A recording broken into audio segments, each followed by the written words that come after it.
ஓம் ஸ்ரீ குருபியோ நமக. ஓம் ஸ்ரீ மகாபெரியவா சரணம். டிசம்பர் 10ஆம் தேதி புதன்கிழமை நாளைய தினம் இந்த மாதத்துல வரக்கூடிய தேய்பிறை சஷ்டி. இந்த ஒரு இலை மீது பச்சை பயிறு வைத்து ஏற்றக்கூடிய ஒரு தீபம் உங்க வாழ்க்கையில எக்கச்சக்கமான மாற்றங்களை ஏற்படுத்த போகுது. அது என்ன தீபம்னு பார்க்கறதுக்கு முன்னாடி நம்மளோட வீடியோஸை இப்போதான் நீங்க ஃபர்ஸ்ட் டைம் பார்க்குறீங்கன்னா மறக்காம சப்ஸ்கிரைப் பண்ணிக்கோங்க. தொடர்ந்து இது மாதிரி அப்டேட் தெரிஞ்சுக்கிறதுக்கு பக்கத்தில் நோட்டிஃபிகேஷன் பெல்லை கிளிக் பண்ணி ஆல் அப்படிங்கிற செலக்ட் பண்ணிக்கோங்க. இப்போ என்ன இலை மீது பச்சை பயிரை வைத்து தீபத்தை ஏற்ற போறோம் அப்படிங்கிற பத்தி தெளிவா தெரிஞ்சுக்கலாம். இந்த ஒரு பதிவுல உங்களுக்கான ஒரு அபூர்வமான அதிர்ஷ்டத்தை அள்ளி தரக்கூடிய வழிபாட்டு முறையை பத்தி தான் பார்க்க போறோம். டிசம்பர் 10ஆம் தேதி புதன்கிழமை முருகப்பெருமானுக்கு ரொம்ப உகந்த தேய்பிறை சஷ்டி திதி. அதை விட சிறப்பான விஷயம், இந்த சஷ்டி திதி புதன்கிழமையில வந்திருக்கு. புதனும் முருகனோட அருளும் சேரும் போது நம்ம கேட்கக்கூடிய எல்லா வரங்களும் தானாக கிடைக்கும். அதுலயும் செம்பருத்தி இலை மீது பச்சை பயிர் வைத்து ஏற்றக்கூடிய இந்த ஒரு தீபம் எக்கச்சக்கமான மாற்றங்களை ஏற்படுத்துமாம். அது மூலயமா என்னென்ன நன்மைகள் கிடைக்கும், எப்படி செய்ய வேண்டும் அப்படிங்கிறத பத்தி விளக்கமா தெரிஞ்சுக்கணும். புதன்கிழமை அப்படிங்கிறது வித்தை, ஞானம், தொழில் விருத்தி, பேச்சுத்திறன், பணப்பழக்கத்துக்கு உரிய ஒரு கிரகம். பச்சை பயிறு அப்படிங்கிறது புதன் பகவானுக்கு உரிய தானியம். சஷ்டி அப்படிங்கிறது முருகப்பெருமானுக்குரிய நாள். முருகன் அப்படிங்கிறவரு ஞானத்தோட மறு வடிவம். கல்வி, ஞானம், அதாவது மாணவ செல்வங்களோட அறிவு அதிகமாகணும், தேர்வுல வெற்றி பெறணும் அப்படிங்கிறதுக்காக கூட இந்த தீபத்தை ஏத்திக்கலாம். வியாபாரம் ரொம்ப மந்தமா இருக்கு, தொழில தடைபட்டா இந்த தீபத்தை ஏத்தும் போது பணப்புழக்கம் சீராகி லாபம் அதிகரிக்கும். சஷ்டி அன்னைக்கு முருகனை வணங்குவது கடன் சுமையை குறைக்கும். புதனோட அம்சமாக இருக்கக்கூடிய பச்சை பயிறு கடனை அடைப்பதற்கான வழியை ஏற்படுத்தும். சரி, செம்பருத்தி இலை அப்படிங்கிறது என்ன?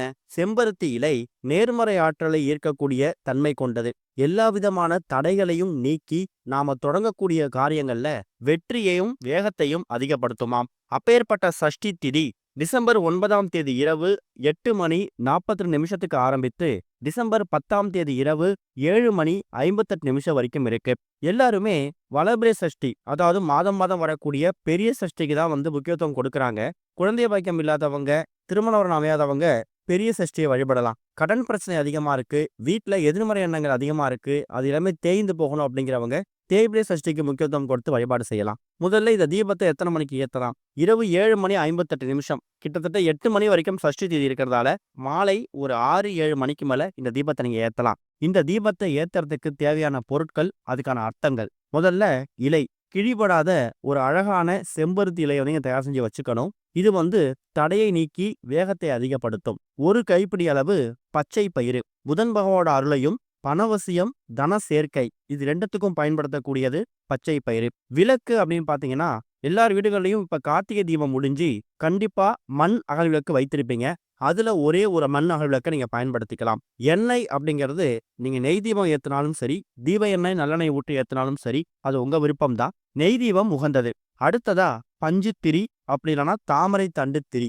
மஞ்சள் குங்குமம், அதாவது நீங்க எடுத்து வச்சிருக்கக்கூடிய அந்த செம்பருத்தி இலைக்கும் அந்த விளக்குக்கும் மஞ்சள் குங்குமம் போட்டு வைக்கணும். புதன் பகவானுக்கு ரொம்ப பிடிச்சது இந்த பச்சை பயிறு சுண்டல். அதையும் நீங்க தயார் செஞ்சு வச்சுக்கலாம். கூடவே கல்கண்டு, அப்படி இல்லைன்னா ஏதாவது ஒரு பழங்கள். சுண்டல் தயார் செய்ய முடியலங்கிறவங்க கல்கண்டு பழங்கள் வச்சுக்கலாம். முருகப்பெருமானுக்கு பிடிச்ச மலர் மல்லிகை, அப்படின்னா செவ்வரளி. இந்த இரண்டத்துல ஏதாவது ஒரு மலரை நீங்க முருகப்பெருமானுக்கு சமர்ப்பிச்சுக்கலாம். தயார் செய்யக்கூடிய முறை பூஜை செய்யக்கூடிய இடத்த சுத்தம் பண்ணிட்டு கோலம் போட்டு நீங்களும் சுத்தமா தயாராகிக்கணும். முதல்ல நீங்க தயார் செய்து வைத்திருக்கக்கூடிய அந்த செம்பருத்தி இலை இருக்கு இல்லையா, அதை கழுவி அது மேல மஞ்சள் குங்குமம் பொட்டு வைத்து நீங்க தயார் செஞ்சு வச்சுக்கணும். அதுக்கு மேல எங்கேயுமே சிதறாத அளவுக்கு பச்சை பயிரை ஒரு அழகா ஒரு சின்ன மேடை மாதிரி நீங்க அமைக்கணும். அதுக்கு நடுவுல தான் நீங்க தயார் செய்து வைத்திருக்கக்கூடிய அந்த அகல் விளக்கை வச்சு அதுல எண்ணெய் ஊற்றி திரி போட்டு இந்த தீபத்தை தயார்படுத்தணும். இந்த தீபத்தை மாலை நேரத்துல ஏத்துறது விசேஷம். அதாவது சூரியன் அஸ்தமனமானதுக்கு பிறகு ஏத்துறது. குறிப்பா மாலை 6 மணி முதல் 7:30 இந்த நேரத்துல, இந்த 1.5 மணி நேரத்துல இந்த தீபத்தை ஏத்துறது மூலியமா பலவிதமான நன்மைகள் உங்களுக்கு சேரும். இந்த தீபத்தை ஏத்திட்டு முருகப்பெருமானை மனசார பிரார்த்தனை பண்ணி இந்த தீபத்தை ஏத்தணும். சரி, இந்த தீபத்தை ஏத்தும் போது என்ன மாதிரி மந்திரங்களை உச்சரிக்கலாம்? புதன் பகவானுக்குரிய காயத்ரி மந்திரங்களையும் முருகப்பெருமானுக்குரிய மூல மந்திரங்களையும் நீங்க உச்சரிக்கலாம். மனப்பாடமா தெரியல அப்படின்னாலும் புத்தகங்களை பார்த்து படிக்கிறதும் கூடுதல் சிறப்பு தான். இந்த மந்திரங்கள் மூலியமா முருகப்பெருமான அருளை மட்டும் பெறுவதும் இல்லாம புதன் பகவானோட அருளால தடைகள் நீங்கி செல்வங்கள் ஈர்க்கப்படும். இந்த தீபத்தை ஏற்றி வச்சுட்டு உங்களோட நிதி பிரச்சனைகள், தொழில இருக்கக்கூடிய மந்த நிலை நீங்கணும்னு முழு நம்பிக்கையோட மனசார பிரார்த்தனை பண்ணிக்கணும். சரியா தீபம் 6 மணிலேருந்து 7:30 இந்த 1.5 மணி நேரம் இந்த தீபம் எரிஞ்சாலே போதும். ஒரே சமயத்துல எக்கச்சக்கமான தெய்வங்களோட அருளையும் பணவசியம் ஜனவசியத்தையும் ஏற்படுத்தக்கூடிய ஒரு தீபம் தான் இந்த ஒரு தீபம். இந்த தீபத்தை ஏத்துறதால என்ன மாற்றம் வந்துட போகுது அப்படிங்கிறது நீங்க சாதாரண நினைக்க வேணாம். இதுக்கு நீங்க செலவு பண்ணக்கூடிய பொருட்களும் இதுக்கான நேரமும் ரொம்ப கம்மி. ஆனா இது மூலயமா கிடைக்கக்கூடிய பலன்கள் ரொம்ப பெருசு. ஒருவேளை வீட்டுல இருக்கக்கூடிய பெண்களோ ஆண்களோ இந்த தீபத்தை ஏத்த முடியலங்கிறவங்க தாராளமா உங்க குழந்தைகளை விட்டு கூட இந்த தீபத்தை ஏத்த சொல்லலாம். அது மூலயமா குழந்தைகளோட கல்வியும் அவங்களோட அறிவு வளர்ச்சியும் மேம்படும். இந்த தீபம் எரிந்து முடிந்ததுக்கு பிறகு அந்த அகல்விளக்கை மட்டும் எடுத்து அப்புறப்படுத்திடுங்க. அந்த பச்சை பயிர் இருக்கு இல்லையா, அதை அப்படியே எடுத்து வைத்து மறுநாள் காக்கை குருவிகளுக்கு நீங்க தானமா போட்டுறணும். செம்பருத்தி இலைகளை ஓடும் நீர்ல நீங்க விட்டுறலாம். அதாவது பக்கத்துல ஏதாவது ஆறு ஏரி குளம் இல்ல கடல் இருக்கு அப்படிங்கிறாலும் இல்ல கிணறு இருக்கு அப்படின்னாலும் நீங்க அதில் விட்டுக்கோங்க.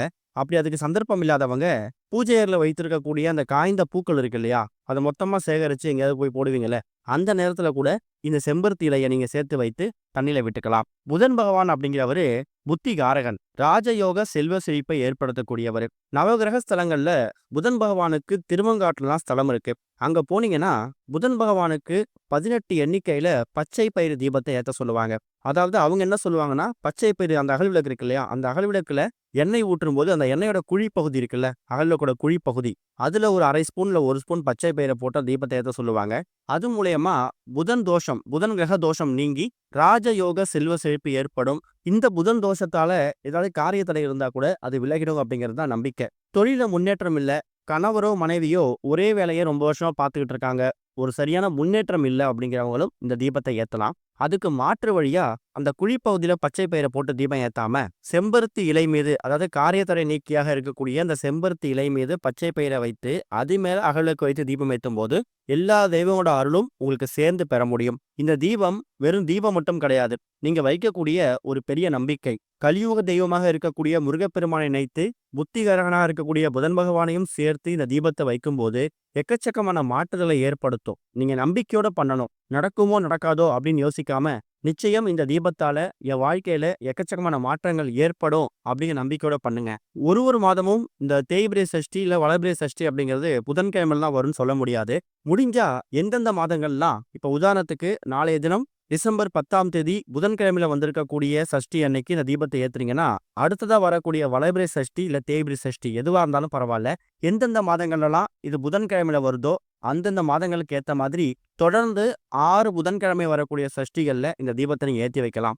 அடுத்தடுத்தா வரக்கூடிய மாதங்கள்ல பெருசா புதன்கிழமை சஷ்டி வரல அப்படின்னாலும் பரவாயில்ல, நீங்க காத்திருக்கலாம். அடுத்ததா சஷ்டி புதன்கிழமையில, அது தேய்பிரை சஷ்டியா இருந்தாலும் பரவாயில்ல, வளர்பிறை சஷ்டியா இருந்தாலும் பரவாயில்ல, புதன்கிழமை சஷ்டிக்காக காத்திருந்து 6 புதன்கிழமை சஷ்டி தவறாம தீபத்தை ஏத்துனீங்கன்னா எக்கச்சக்கமான மாற்றங்கள் உங்க குடும்பத்துல ஏற்படும். நம்பிக்கையோட பண்ணுங்க, நல்லதே நடக்கும். ஓம் ஸ்ரீ குருபியோ நமக. ஓம் ஸ்ரீ மகா பெரியவா சரணம்.